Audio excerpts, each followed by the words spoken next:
Okay, today we're going to change the shock spring on a 2020 KTM XC 300.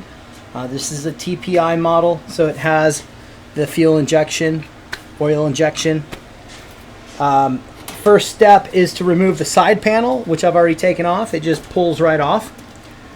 Second step is to remove the seat, and as many of you probably know by now, you just pull out this 8mm bolt, and then the seat pushes down and pulls back to and releases.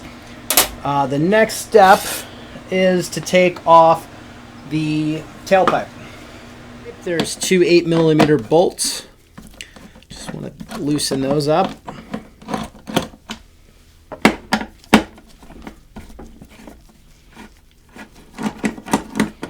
And then what I like to do is reach your hand in here and kind of hold the bolts as you pull it off, and you just kind of hold them in place, and then you wiggle the pipe off, the header pipe,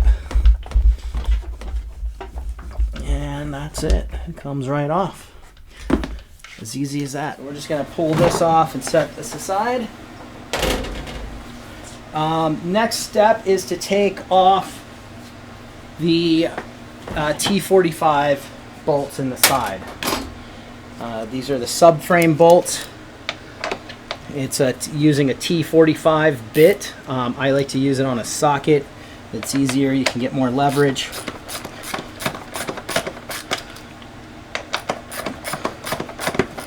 And there's another one adjacent to this on the other side. I've already taken that one out. So, okay, the next step is to take the tank off. There's 4 bolts in the front. There's 2 on each side in front of the fairing, and I've already removed those. Okay, be sure to disconnect the gas cap vent tube from the frame. Just pulls off, and then unscrew the 8mm bolt and grommet that holds the gas tank on, and set this aside. And then you spread open the fairings. There is on the TPIs, there's a connector right here. It's kind of tricky to get to if you have big hands.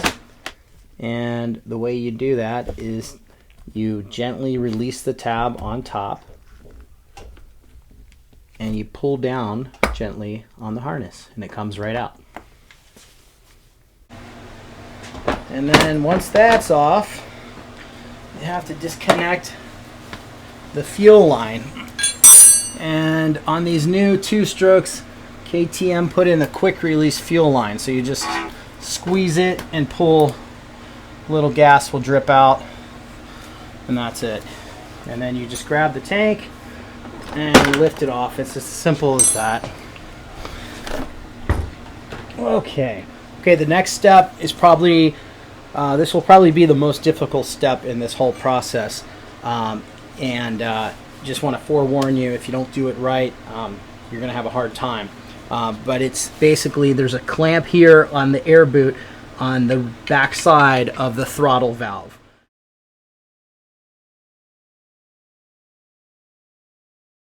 And basically you want to loosen the clamp. You can either use a 6mm or a screwdriver. I'm going to use a 6mm T-handle. Basically go under here and loosen this clamp. Once you loosen the hose clamp on the rear of the throttle valve, it should spin, and then what you can do is take your finger and kind of pop it off and slide it towards the back of the bike. The next step is to take a flathead screwdriver and gently get in here underneath the boot and kind of pry at it. Sometimes you'll hear it snap or pop, and that's the seal breaking, because it most likely will be stuck on there pretty good. Once you break that seal, you should be able to take your right arm and grab the back of the subframe, like underneath the fender, and lift up as you use your fingers to kind of pull on this. And you don't want to pull, see, that came right off. You don't want to pull too hard. If you pull too hard, you'll pull the rear of the air boot out of the air box underneath the air filter. no big deal if you do that. That can easily be popped back in. But basically, that's it. Once that's broken free, we want to go back over and take the shock off. Okay, you're going to want to remove the T45 in the upper part of the shock, and there's a T45 bolt down at the bottom of the shock. Those are the two that will release the shock. On top of this shock, now this one's going to be hard because they put Loctite on it.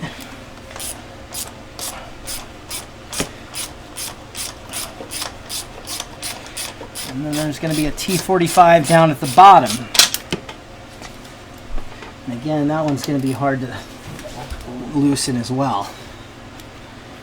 So I'm going to hold the T45 bit in there nice and tight. You don't want to strip it.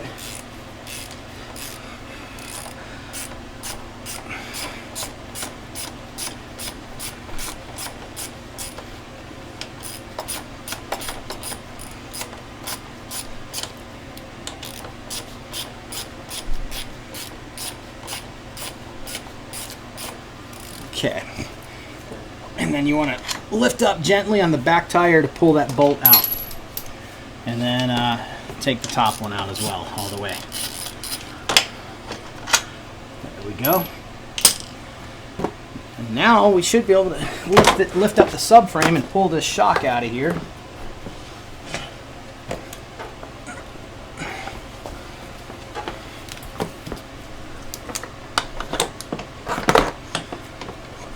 Do a little twisting to get it past everything, but that wasn't too bad. Okay, here I have the shock removed from the motorcycle. I have it turned upside down into a vise. On the vise, I'm using a rag so I don't score the top of the shock. If you have soft jaws, that'll work too. Or if you don't have a vise, that's fine. You can do it without a vise. It's just easier to put it in a vise because everything's in place and you don't have to hold it. So the first step is to remove the collar screw, which I've already loosened. It's a 4mm Allen head. Just loosen that, and then you will need a shock tool. KTM makes one. Here I'm using an Enduro engineering tool. It makes it a lot easier. It can be done with a screwdriver, but a screwdriver will kind of tear up the edge of the collar. It's a plastic collar. So I would recommend that you spend the 20 bucks and you buy the shock tool for your bike. Basically, you stick the tool in, you loosen the collar. So I'm unscrewing this. And once you get it loose enough, you can either turn the spring or just grab the collar itself and start unscrewing it. Now what you want to do is you want to unscrew it until you see this little spring clip that's in here. It's a round spring clip.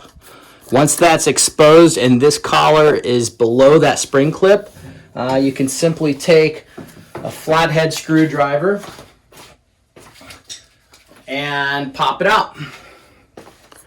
And you'll see the edge of the clip right here. I'll spin it around. There you go. You can kind of see that. Basically, just go underneath it and just pull it right up, and then use your fingers to pull it out. And that's what it looks like. The way it works is a preload. We'll push this collar up over the spring clip, and there's a groove in here that it sets in, and it locks it in place, and that's what holds your shock on. Then there's a washer underneath that. You remove the washer, and it's pretty hard to get this mixed up, but I would recommend that you just kind of lay it off, lay it out in the order that you took it off in, if you're not too familiar with it. At that point, the shock will just lift off and pull right off, or the spring will pull right off the shock. And this shock, so I think earlier I said it was a 43 spring rate. It's actually a 42 spring rate. I believe that's what KTM's putting on their stock. I'm a heavier guy. I weigh about 2 60 270, and I use a 5.6 spring rate. So all of Racetech springs will have a number, and then it'll end in, you know, a 5.0, 5.2, 5.4, 5.6, 5.8, and so on, and that indicates the spring rate. I've been really happy with these springs, and again, if you go to racetech.com, they have a really nice website where you put in all your information and they tell you exactly what you need. Okay, so the next step is you put the spring on, you put everything back in order, put it back on in the order you took it off in. Remember, it's the washer, the collar or the spring retainer, and the spring. And the spring just clips on. Now you're going to see a lot more room here. It's because Racetech springs have a tendency to be shorter. I'm not really sure why they do it that way, but they do. There's a reason. So basically, you just lift up the spring, you take the slack out of the bottom, tighten this up, tighten the collar until the washer on the bottom touches the bottom or top of the spring.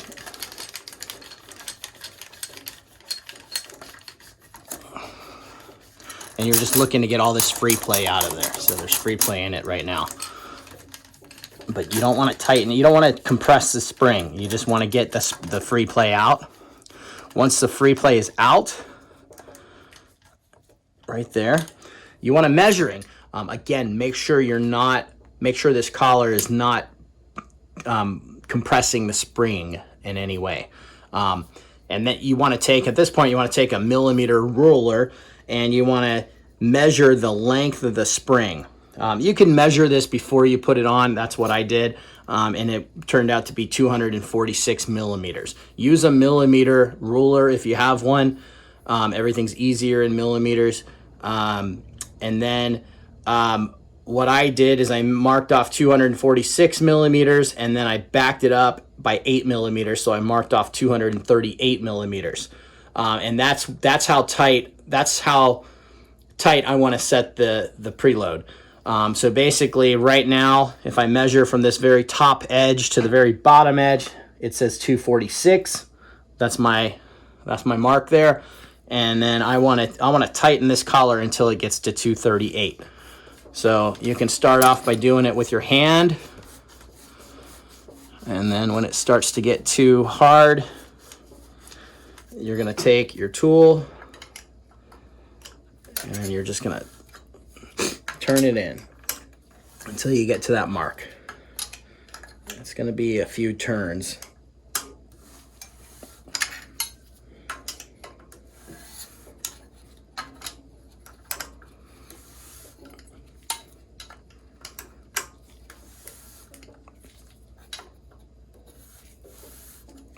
Okay, let's check it.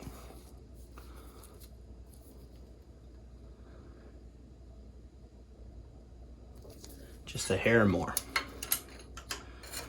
about a millimeter more, maybe 2.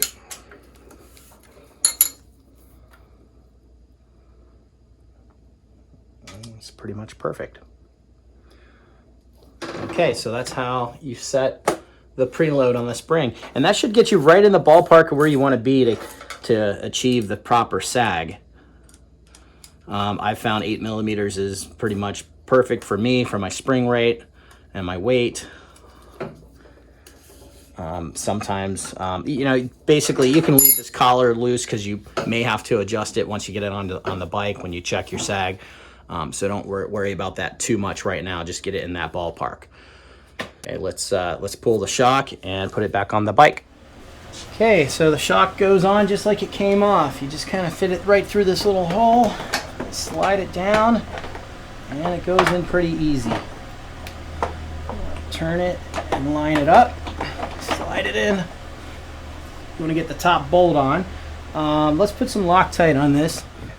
Okay, when tightening back the top and the bottom shock bolts, I use a torque wrench. The manual calls for 44.3 foot-pounds of torque, or 60 newton meters of torque. And they also call for Loctite 2701. I'm just using the red thread locker. It's a 271. It's just the high strength Loctite. So if you have that, that should work fine. I use, like I said, a 13 millimeter socket on a torque wrench instead of. I use a T45 to get it in. Once it's in place, we're going to torque it up.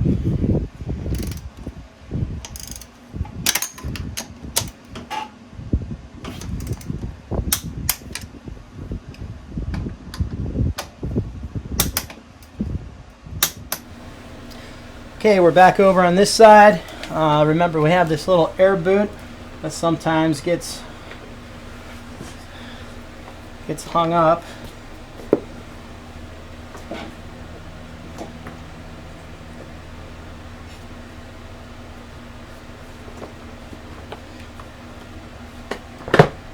That's it. That actually just went right on.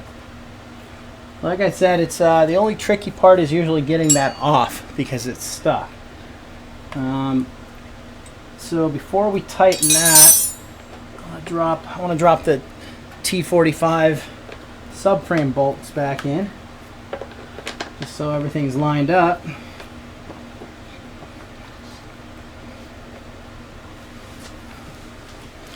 Again, there's one on this side as well.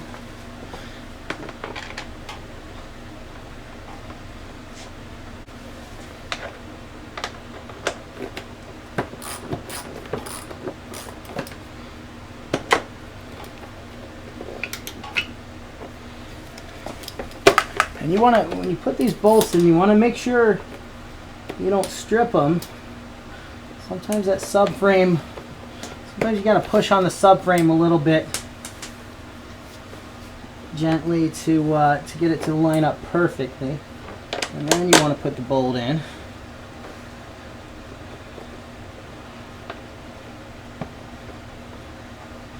There we go. I like to get them started by hand before I start cranking on them with a wrench.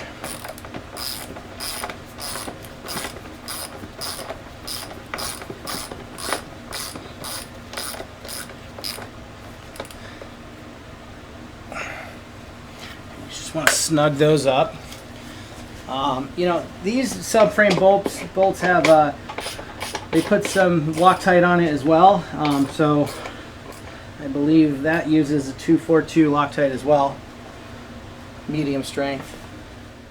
Okay, let's not forget to tighten the hose clamp for the air boot. So you want to basically slide it into place and get it to the point where you can get your screwdriver or 6 millimeter on there on the nut. Basically just tighten it enough to where it's snug. You don't want to over tighten this. If you over tighten it, it'll strip it out and it'll pop off, and then dust will get in there. The next step would be the tank or the pipe. Doesn't really matter. You know what? We'll do the pipe because it's right here. And this pipe just has a rubber sleeve. If you've had two strokes in the past, it's the same thing. It just slips right on. There's a spring on it. You just kind of work that on, get it in place, line the bolts up, and then tighten the bolts. Really simple.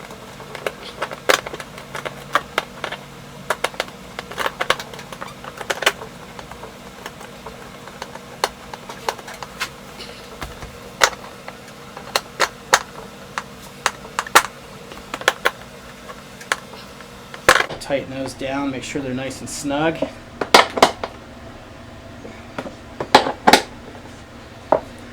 Okay, next up is the tank. Pretty easy. Just take it, you kind of set it over the, make sure that the tabs, let me show the camera here. These tabs, you want to make sure you you bend out the fairing a little bit to get the tabs past the radiator. Otherwise you'll struggle with it. And then you want to make sure that you get this center bolt in. These little rubber grommets that hold it on the bolt goes inside of it, and I like it because a T-handle will fit right on there and it kind of holds it. So what you want to do, you want to line everything up first.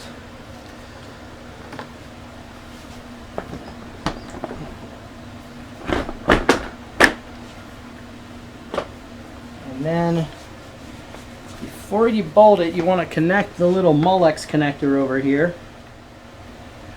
And then it just pushes right on.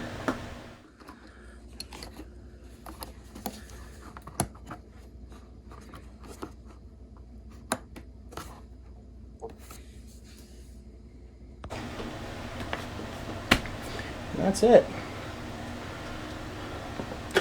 Take your tank bolt, put it on.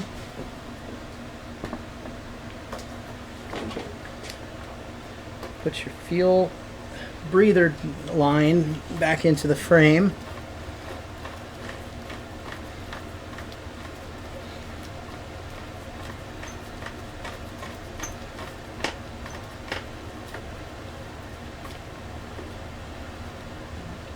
You just tighten it. That doesn't have to be tight. Don't tighten that too much. I had one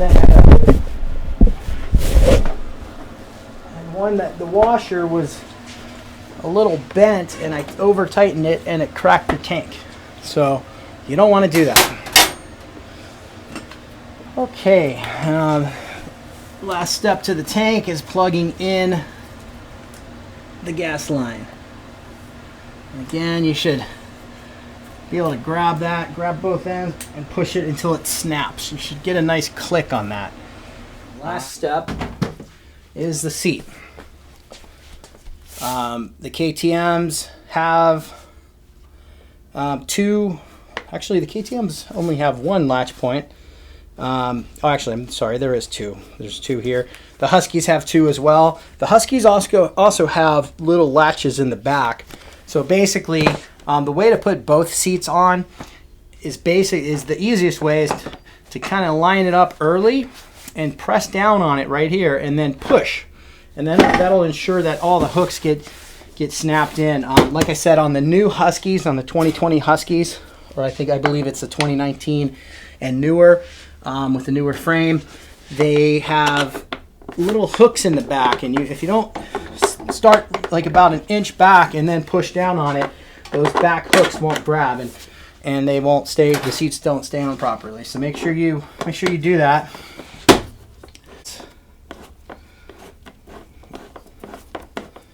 And that's it. You just want to tighten this snug, and then finally the cover, and that's it.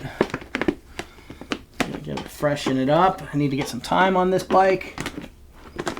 I'm gonna start putting out all kinds of videos. If you have any other questions or you have any comments, leave me questions or comments. If you have a specific task that you want to see me do or you want to know how to do, put it in the comments section, and I'll get to it. Thanks again for tuning in. Take care.